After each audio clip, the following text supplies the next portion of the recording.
everyone, you're watching UzReport World News and my name is Davron Jumayev. President Shavkat Mirziyoyev delivered on Tuesday his annual State of the Union address to the Oli Majlis and the people of Uzbekistan. This year, unlike previous years, the address is being sent in a time of instability and quandary that makes it more important. Summing up the outgoing 2020, the President outlined measures for the coming year. Details in our next report.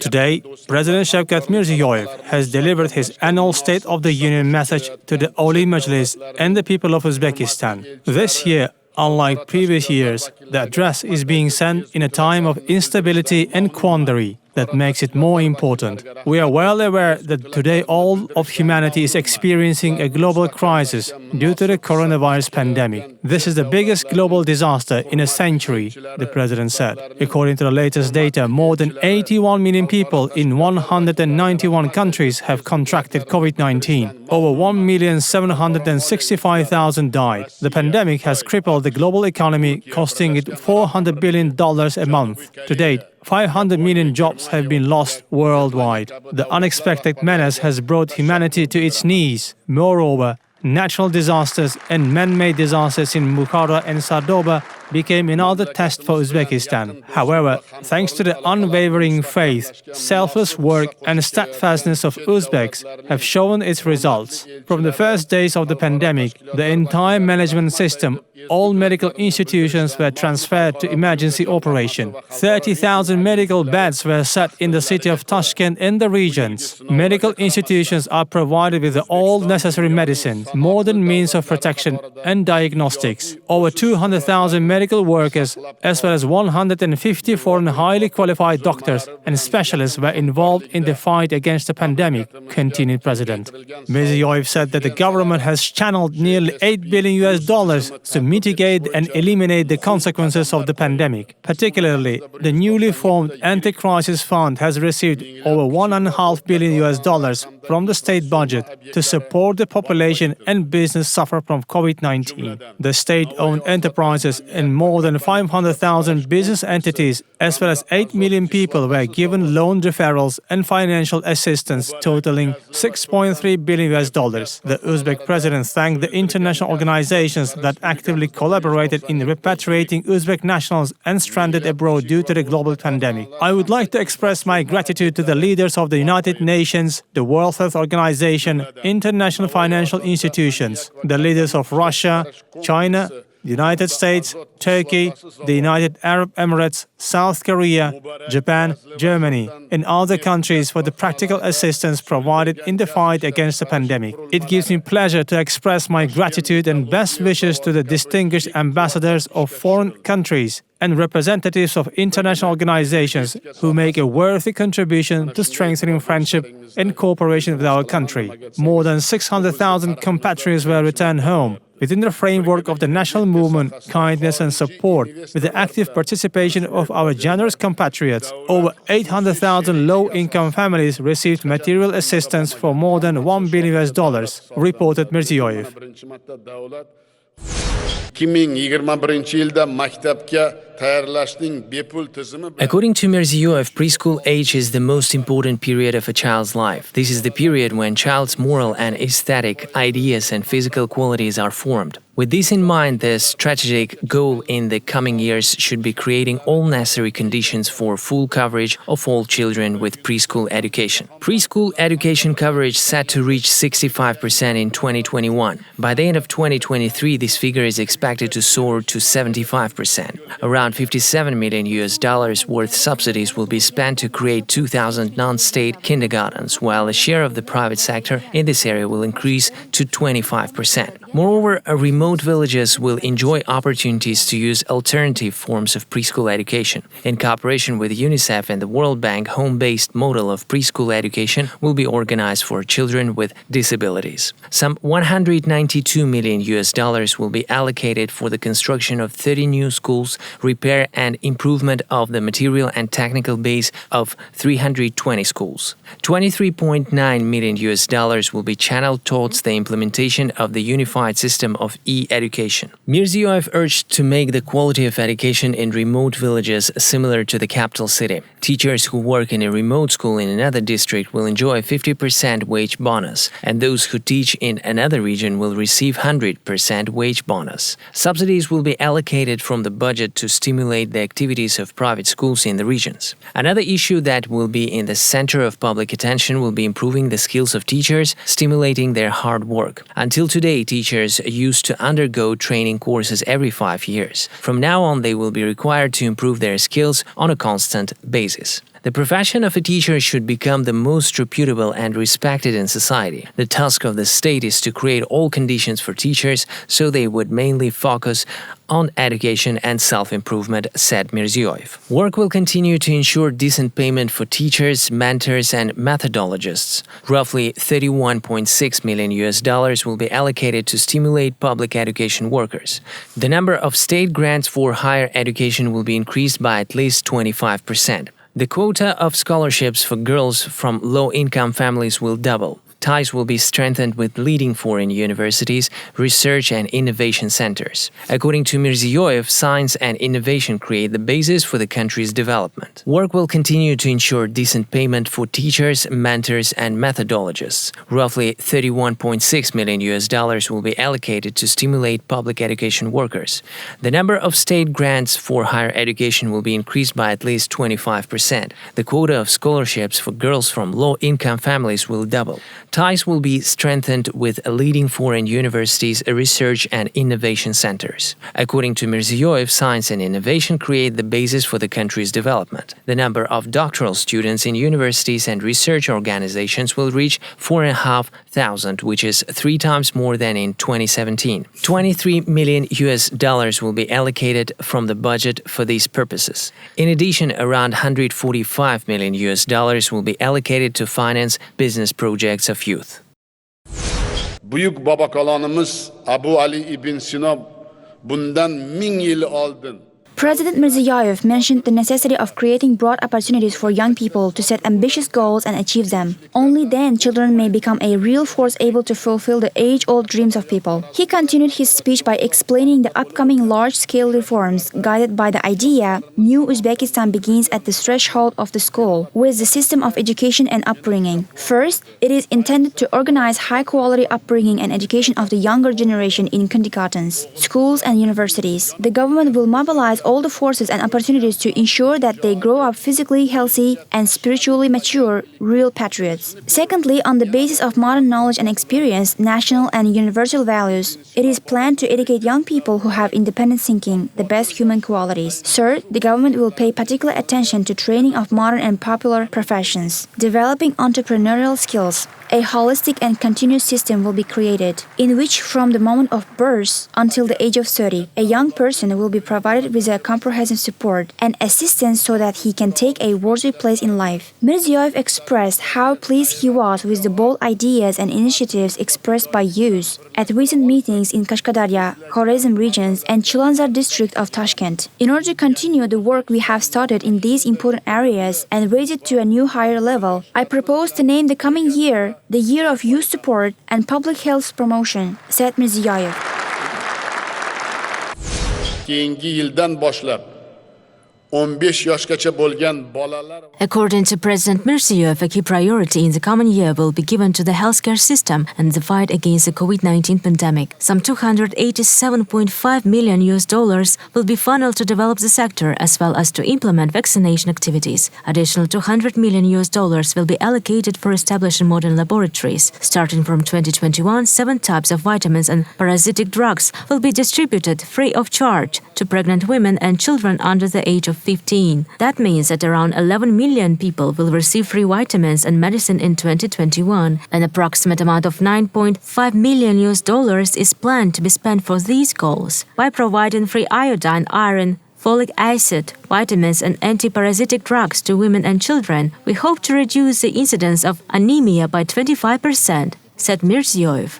In the next 3 years, 315 family doctors' offices and 85 family polyclinics will be opened throughout the country. Also, within the framework of the Rural Doctor Program, more than 1,000 doctors working in remote areas will receive financial assistance in the amount of approximately $2,800. In addition, they will be provided with service housing. For the first time, more than 5,000 patients with acute renal failure will be provided with free hemodialysis services, and 140 billion sums, or approximately $13.3 million will be allocated from the budget. Besides, special units for diagnosis and treatment of endocrine diseases are to be set up in the regional hospitals. Besides, it is planned to allocate 100 billion Uzbek sums, or approximately $9.5 million to equip 70 physical education and sport facilities, 16,000 kindergartens and schools with sports equipment. Pedestrian and bicycle paths will also be available in all district centers and cities. President touched upon the radical improvement of the activities of public administration. Decision-making remains extremely centralized in the activities of ministers and departments. There are cases of repetition of each other when functions are not clearly and completely defined. The reason is that the ministers, the leaders of the middle class, do not have enough knowledge and skills to solve the issue, take responsibility or initiative. Unfortunately, such leaders remain distracted by unnecessary paperwork and the conduct of fruitless meetings. Rather than solving the life problems that the population expects, he ordered to prepare draft documents on the reduction of repetitive offices and functions, plus bureaucratic barriers in management within 2 months. For this provision for the optimization of the number of employees of the state administration to an average of up to 15% is a must. The activity of ministers and their places is assessed depending on what changes are in the practice in the district, city, village, and neighborhood, he said. He instructed the Prime Minister to be responsible for training ministers, heads of their subsystems, and employees to work effectively on the basis of new requirements and the modern information technology, and for the regular improvement of their qualifications. He also ordered the deputies and the senators to constantly study and monitor the extent to which the problems in the elected territory are solved by the relevant ministers and authorities.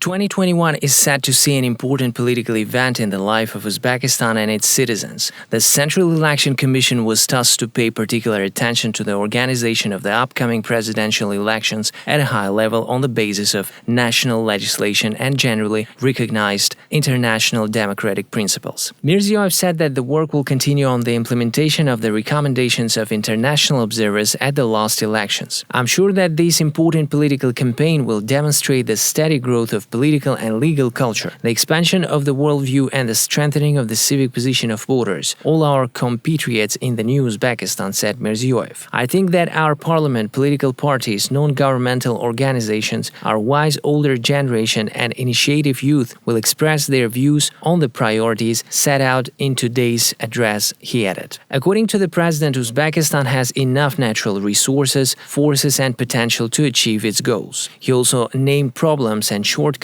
like bureaucracy, corruption, indifference, and negligence. From this point of view, in the new year, we need to work selflessly with greater dedication. There may be many more challenges in life ahead of us, and we must be prepared for this, he noted. No matter how difficult challenges are, we will not deviate from the path of democratic reforms. We will go forward and only forward. After all, our people are not the same as they were yesterday. Today's Uzbekistan is not as it was yesterday, Mirziyoyev concluded. The address was indeed comprehensive, as no sector and no sphere were left without attention. As the long-awaited important event came to an end, our crew has contacted Sadiq Safayev, First Deputy Chairperson of the Senate of Uzbekistan's Parliament, and U.S. Ambassador to Uzbekistan, Daniel Rosenblum, to get their comments on the address. Today it was indeed a very important event in the life of Uzbekistan and our society or our parliament, because it was a State of Union address of President, which was first of all summarized the first results of this year and then outlined the most important priorities of the next year. We all agree that this year 2020 was not easy for the whole world. It was a challenging year, and I think that first conclusion from the speech of President is that Uzbekistan came out from this testimony more experienced, more able, and stronger. This is first conclusion. And I think that the second conclusion is that due to the reforms started 4 years ago, Uzbekistan was able to confront such challenge like pandemic with dignity and more ready. Applying good governance principles, economic liberalization, democratization, role of the media, which was very, very important for adjusting the activity of the government, was important for the combating the negative consequences of the pandemic. And I think that next conclusion, which I draw from this today's statement of President, is that the reforming process of Uzbekistan will not slow down, not stop. It will continue, and moreover, it will deepen. And I think that liberalization of economy of Uzbekistan will continue. Disengagement of government from direct involvement to the economy, support of entrepreneurs, and I'd like just to mention the initiative of President for defining the entrepreneur code in Uzbekistan, which will create absolutely new legal environment for the economic development, and democratization of the life, including upgrading the role of parliament, not only in the center, but even local parliaments. Members of the parliament, members of the government, ministers will be obliged to report not only to the parliament, to the senate, but to the local authorities, local parliaments as well. So all in all, I'd like to tell is that now I'm confident that the reforming process in Uzbekistan will continue, and it will guarantee the sustainable development of this country. Well, first of all, as always, the speech was very comprehensive. It covered all problems of life, economy, politics in the country, foreign policy, very comprehensive. I thought the president especially emphasized how important it is to implement the reforms. He talked a lot about the implementation challenges, about needing more training for officials, about holding people accountable and making sure they're responsible for implementation. So that was one message I took. Another thing I really appreciated was the theme for this coming year of support for youth and strengthening the health of the population, especially because those are issues that the United States is working in partnership with Uzbekistan, especially in those two areas, health and education. And so we're very excited to continue that work even more intensively next year as supporting the year of supporting youth and strengthening health. Thank you so much. President Shavkat Mirziyoyev handed over medals, honorary titles and orders to a group of Uzbek nationals in honor of Independence Day of Uzbekistan.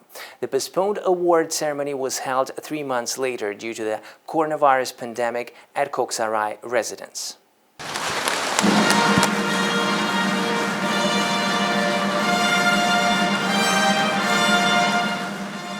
The solemn event was attended by people from all walks of life: doctors, teachers, sportsmen, builders, artists, servicemen, all convened not only to receive the accolades but also to commemorate those noble compatriots who departed in 2019, mostly affected by a new deadly disease. The head of the country expressed his sincere gratitude to the frontline workers, doctors and the military that showed courage and heroism in the fight against the coronavirus pandemic. Undoubtedly, we still have many shortcomings and problems. In the solution to all our problems, our progress directly depends on education and science. And the foundation of the third renaissance will be laid precisely thanks to education and youth, Mirziyoyev said. Thus, the convention honored the memory of Central Asia's first Muslim modernists like Abdullah Avloni, Mahmud Raja Behbudi and Munawwar Kori, who made a great contribution to the development of the country. The awards for their great services were presented to their offspring.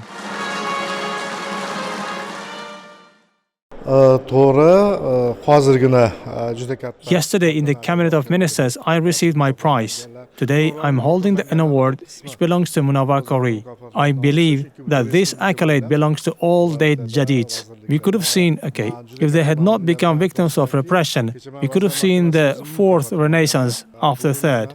Prezident qo'lidan mukofot olish har bir insonning eng katta orzusi deb bilaman. I guess receiving the award from the hands of the president is a cherished dream of any person. And today, my dream has come true.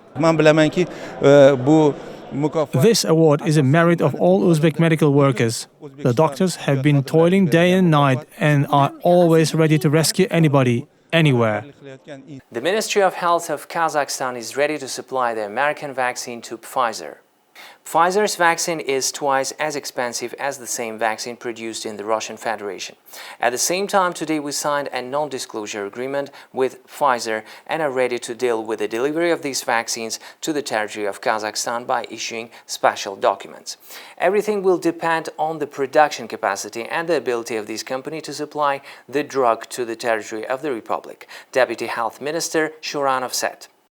Experts from the World Health Organization described the COVID-19 pandemic as the wake-up call in their final news briefing of the year on Monday.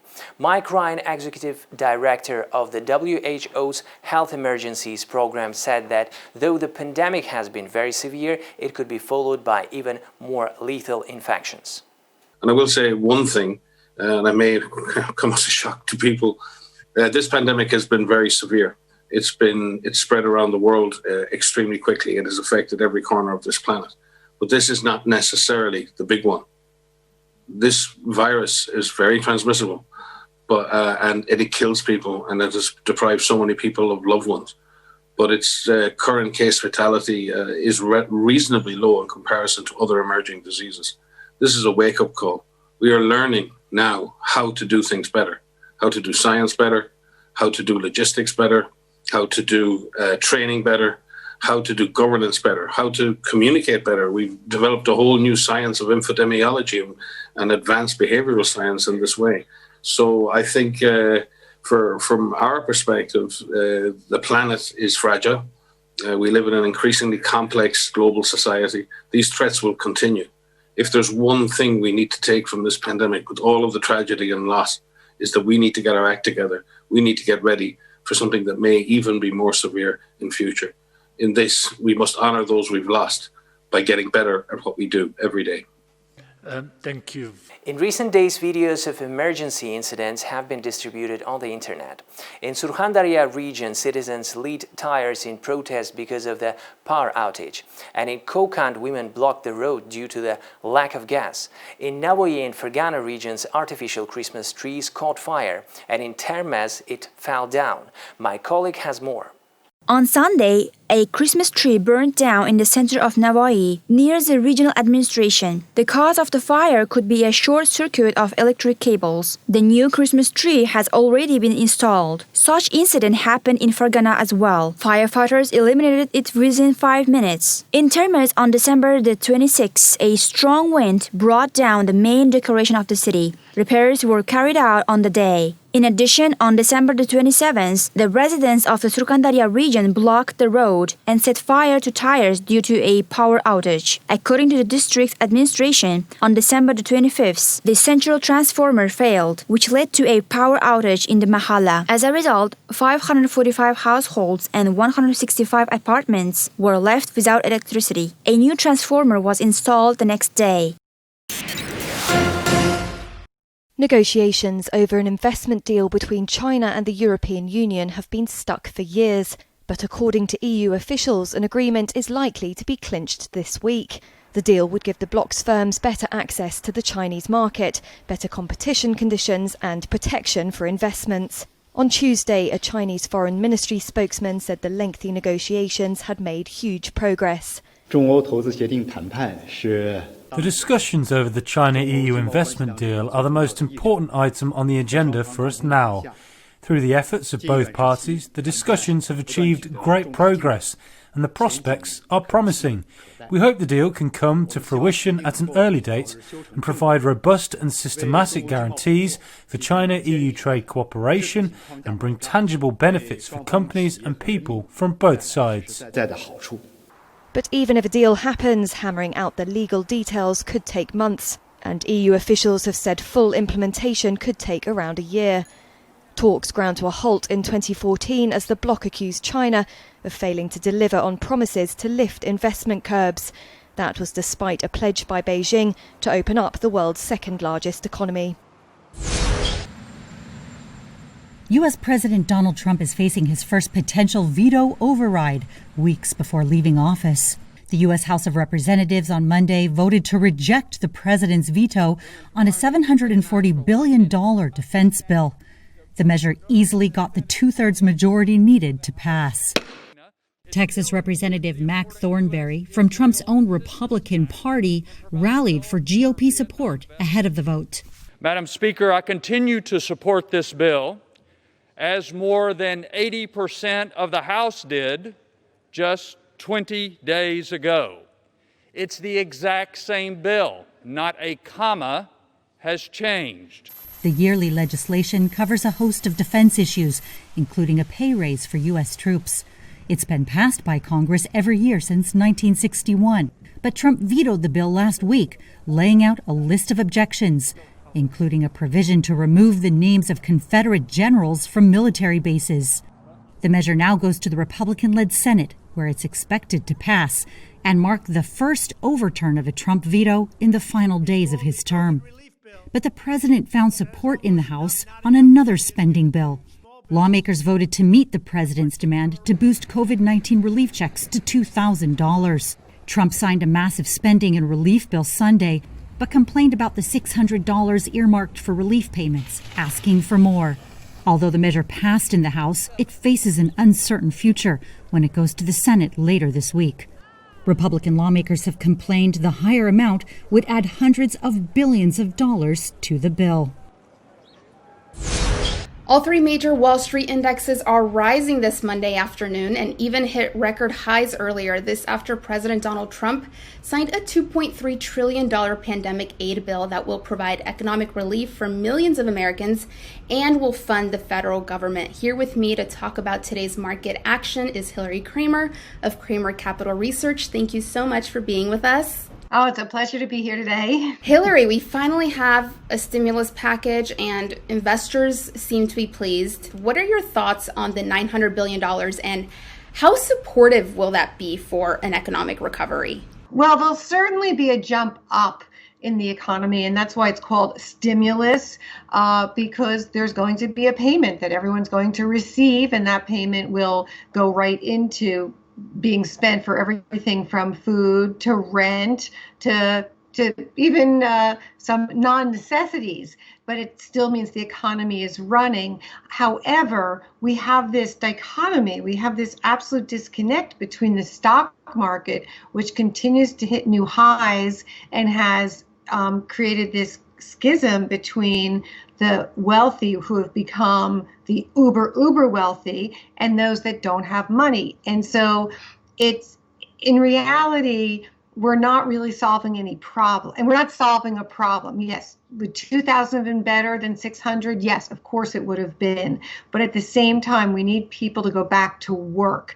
So my answer to you is it has helped the stock market go up, but it's not really solving any of our problems. On that point, do you have any assumptions baked in on another stimulus package that we may be getting in 2021? Do you have any operating assumptions on that? Yes, and the assumption is this, that we are going on in the work that we do. We feel that the reason the market continues to rise is that a non-coronavirus world has already been baked into the stock market. We're especially seeing that today, now that the true coronavirus hit companies like cruise lines and airlines are coming back, and we have seen real actual travel. Yesterday, there was as much travel as we have seen since March 15th.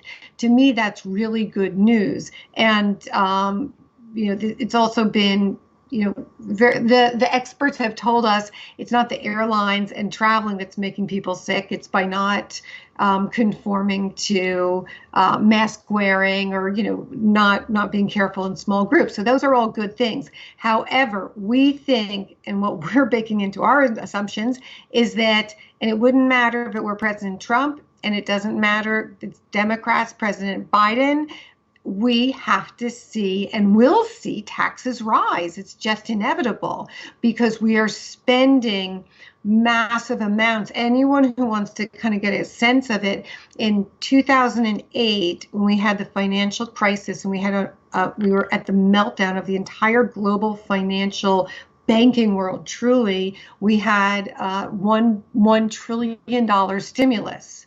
We have already spent more than $7 trillion on stimulus.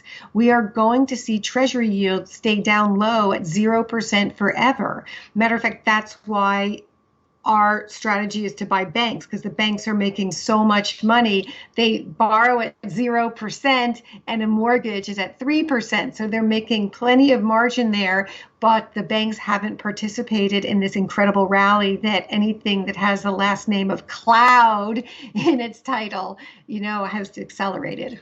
And we did see those companies deliver great returns for investors in 2020. If banks are what you're putting your money on, would you say that the glory days for those other companies, the Zooms, the Teslas that were able to deliver so much for investors this year, would you say that those are over? Yes, it's gotten we were as frothy as we're going to be when it comes to the DocuSigns, when it comes to Zoom, when it comes to even the teledoc, because the competition has come in, and traditional competition has come in as much as kind of new players. So although we have Zoom, you have companies like Zoom coming into the market, but then we also have Google Meets, we have Skype, right? We have Cisco.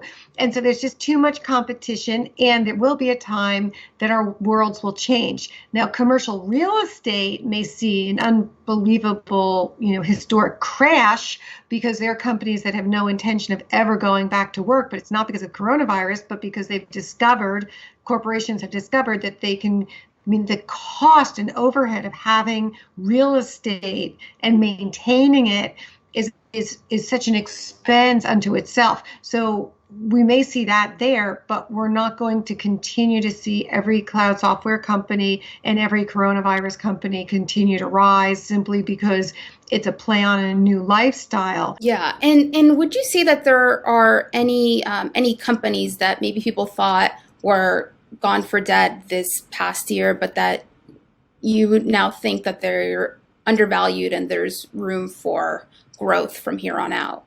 Crocs, the plastic sandal shoes.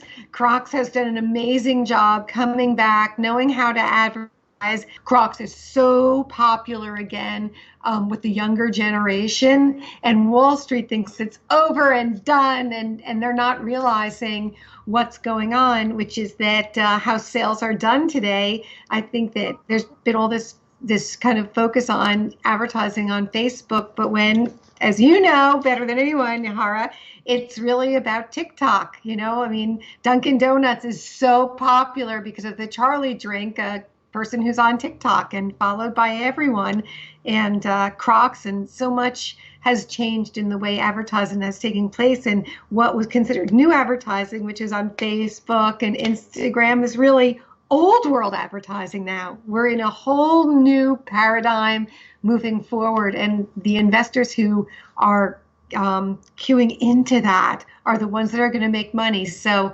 Crocs is going a lot higher. It's going tons higher. Yeah, and as you said, it's a new world, and trends on TikTok are definitely part of that new world. Hilary, thank you so much for being with us today. Hilary Cramer of Cramer Capital Research. I'm Yahaira Jaquez, and this is Reuters. European stocks extended their year-end rally on Tuesday. The Pan-European Stock 600 index was up around 1% in early trade, rising for a fifth straight session and scaling a new 10-month high. In the first full day of trading since a Brexit trade deal was announced last Thursday, UK stocks jumped on the opening. although they were broadly flat later in morning trade. Hopes of an expanded US stimulus package as well as the Eurozone's COVID-19 vaccination campaign also brightened prospects for global growth in 2021. Travel and leisure stocks saw gains in morning deals. German carrier Lufthansa was up over 4%, while British Airways owner IAG rose around 3%. In tech, software group SAP rose over 3% to provide the biggest boost to Germany's DAX. That after its unit Qualtrics International filed for a US initial public offering. These were the top headlines for today. Stay safe and goodbye.